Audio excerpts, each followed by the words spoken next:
দেখুন, যদি আপনি দেখছেন আপনার সময় ভালো যাচ্ছে না, দুর্ভাগ্য আপনার পিছু ছাড়ছে না, আপনার সৌভাগ্য আপনার হাতের মধ্যেই আছে, কি করবেন? ছোট দুটো উপায় আমি আপনাদের বলে দিচ্ছি, এই উপায়গুলো করে নেবেন। খুব ভালো ফলাফল পাবেন। খুব বেশি অর্থ খরচও হবে না।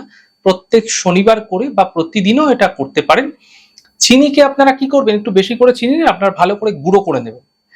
গুঁড়ো করে আটার সঙ্গে সমপরিমাণ গুঁড়ো মিশিয়ে একটি কৌটোর মধ্যে রেখে দিন। কালো পিঁপড়ে যেখানে থাকে সেখানে আপনারা বা অথবা কোনো গাছের গোড়ায়, কোনো একটি নির্দিষ্ট গাছ না, যে কোনো গাছ হতে পারে, যেখানে কালো পিঁপড়ে থাকে অথবা যেখানে গাছের গোড়া রয়েছে, সেই গাছের গোড়ায় অথবা গৃহের বাইরে কোনো একটি কোণাতে আপনারা প্রত্যেক দিন ওই 1 চামচ করে ওই মিশ্রিত গুঁড়োটা ফেলে দিন।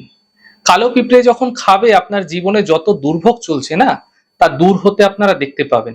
এবং এর সঙ্গে সঙ্গে শনিবার দিন কাককে যদি আপনারা গাঁটিয়া খাওয়াতে পারেন, গাঁটিয়া আছে বেসনের, সেই গাঁটিয়া প্রত্যেক দিন অথবা শনিবার শনিবার যদি গাঁটিয়া খাওয়াচ্ছেন না কাককে, ভালোবেসে খাওয়াবেন।